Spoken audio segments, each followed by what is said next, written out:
الحمد لله رب العالمين والصلاة والسلام على أشرف الأنبياء والمرسلين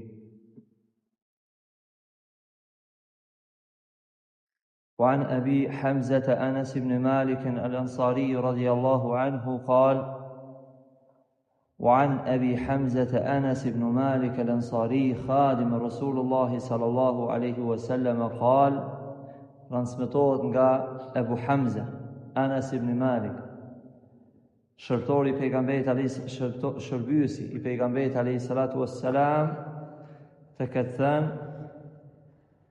thënë pejgamberi alayhi salatu wassalam: Allahu afrahu bi tawbati abdihi min ahadikum saqata ala ba'irihi.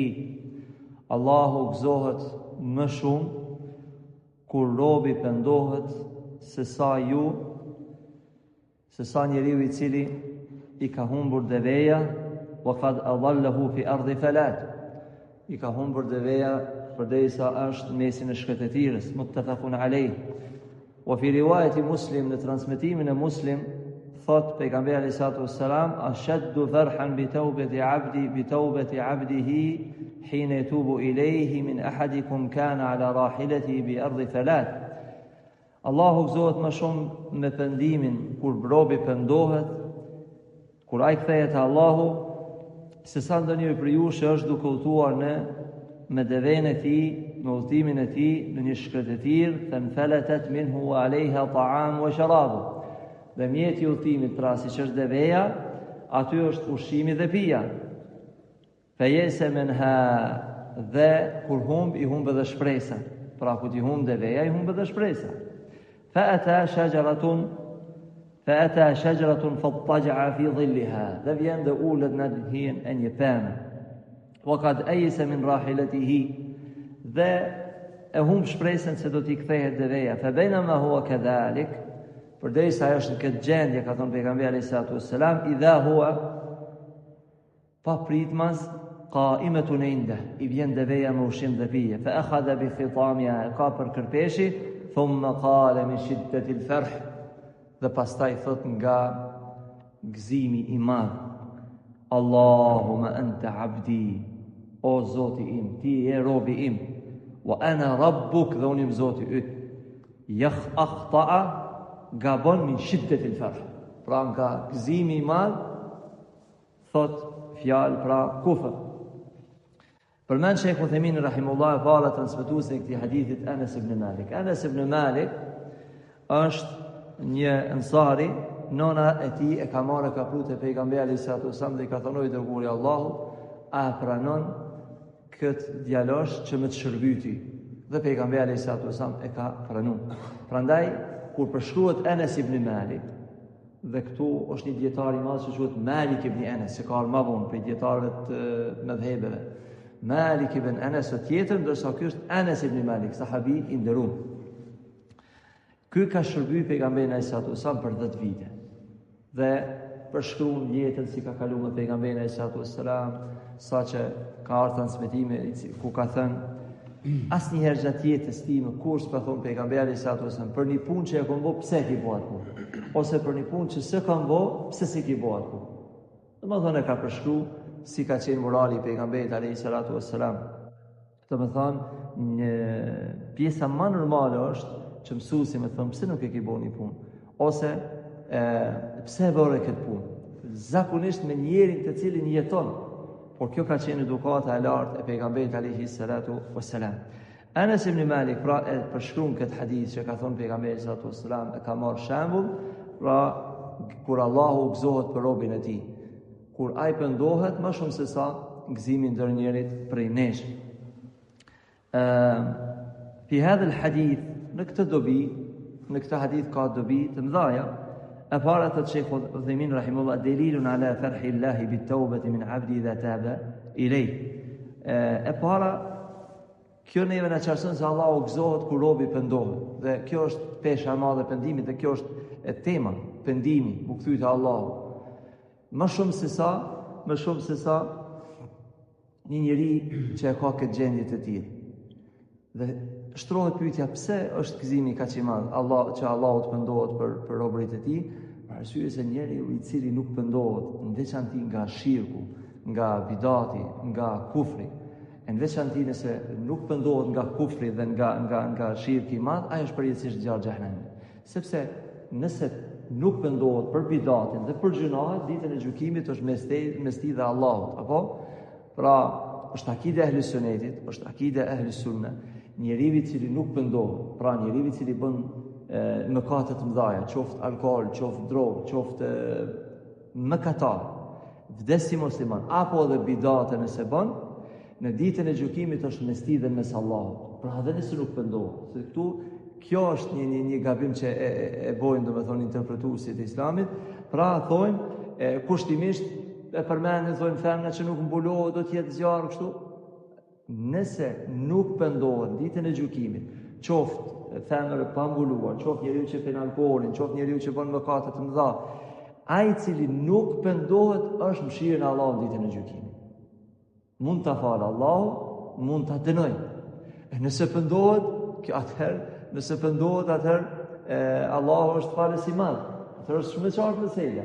Për këtë mësohet libra të akides. Pra nuk ka libër që flet e selefit për akiden që nuk po të mësohet kjo pikë.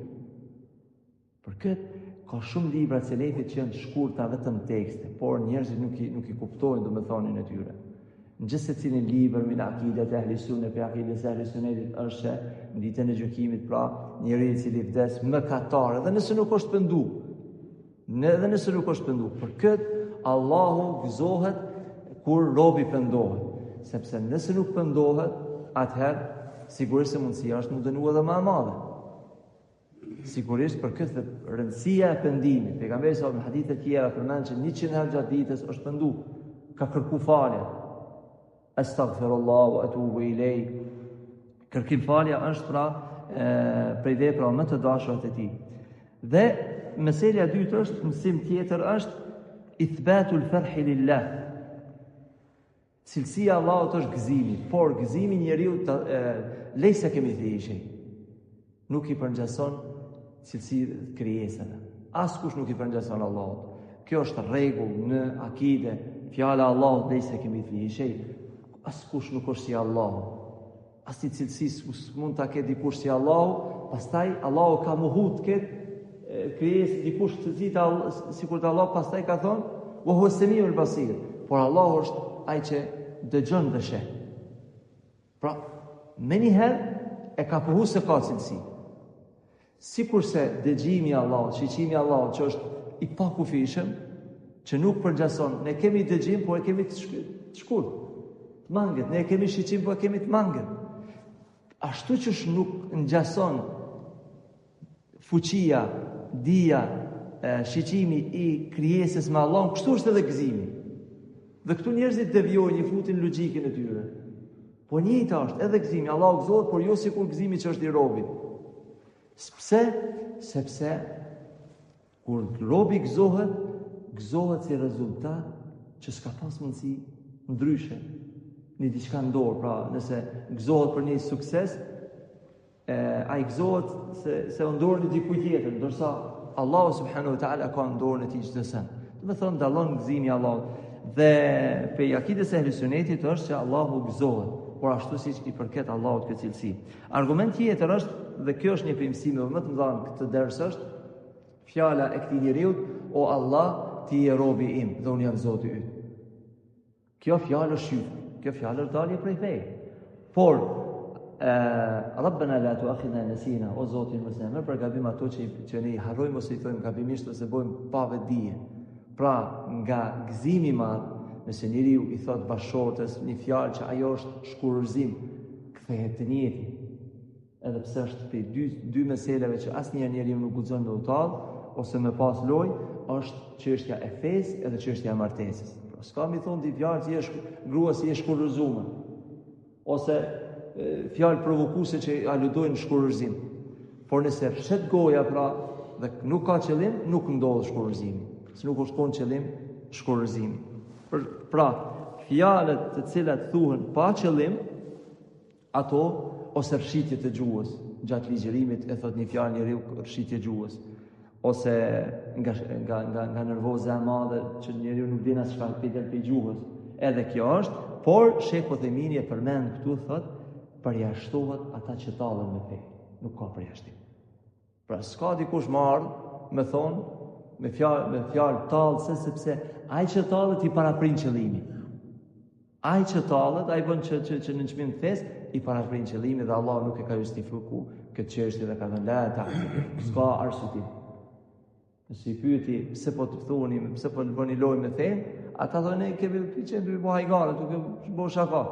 Kul abillah thuaj ama Allah wa bi ayati wa rusuli kuntum tastahzi'un, me fjalët e Allahut, me fjalët e pejgamberit ai sa të ju po tallën, la ta'tadiru, nuk ka arsye, qad kafartum.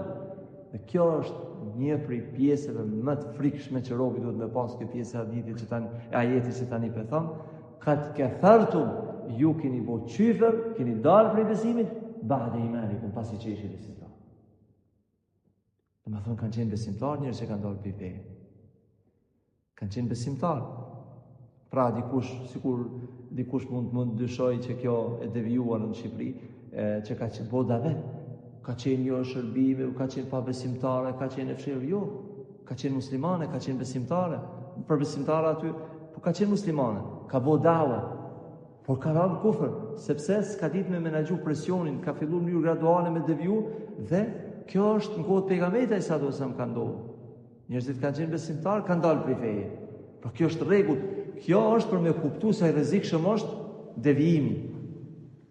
Pra njeriu mund të jetë besimtar, për pse definicioni i sahabeve është kush ka qëndruar me pejgamberin ai sa do sa, kush e ka besuar dhe ka vdekur. Pse e kurrëzojnë definicionin e sahabeve shok i pejgamberit alayhi salam me kurzimin dhe thonë ai i cili ka vdekur në Islam, sepse ka pas njerëz që kanë pranuar Islamin kohën e pejgamberit alayhi salam, por shumë pak.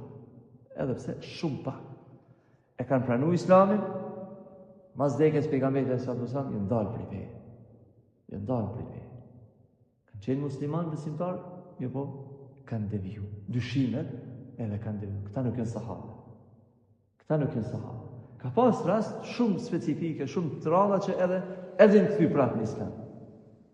Por, pra ishte tema e pendimit, që për i dobive të hadithit është që njeriu që i flet fjalët gabimisht, ose pa qëllim, ose nga nervoza, ama Allah alem, aty të shiddet e l'gadab, të hidrimi madhë, bëhet fjalë për ato fjalët të cilat njeriu i thot kur s'dina s'ka i det nga gjuha. Edhe pse aty ka temë diskutime nëse është fjala qyfer i madh, Allah i na ruaj.